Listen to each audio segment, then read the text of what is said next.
ముంబైలో తీవ్ర విషాదకరమైన ఘటన. రన్నింగ్ ట్రైన్ నుంచి జారిపడి స్పాట్లోనే 6 చనిపోయినటువంటి దుర్ఘటన తీవ్ర బాధాకరమైన విషయం.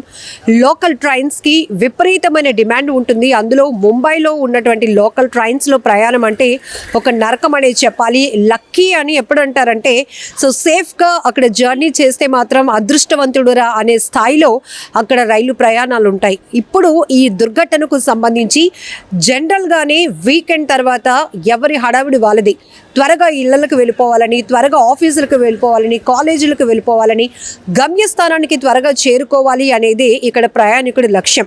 మరొక వైపు ప్రజల రద్దీకి తగ్గట్టుగా రైలు సర్వీసులు కూడా లేకపోవడం, మరీ ముఖ్యంగా ఎక్కువగా లోకల్ ట్రైన్స్ని మధ్యతరగతి సామాన్య ప్రజలు ఎక్కువగా డిపెండ్ అవుతూ ఉంటారు. ఎందుకంటే అక్కడ ట్రాఫిక్ ఫ్రీ, ఇంకొకటి చౌకగా ప్రయాణం, సురక్షితమైన ప్రయాణానికి ఎక్కువగా రైల్వేనే అప్రోచ్ అవుతూ ఉంటారు.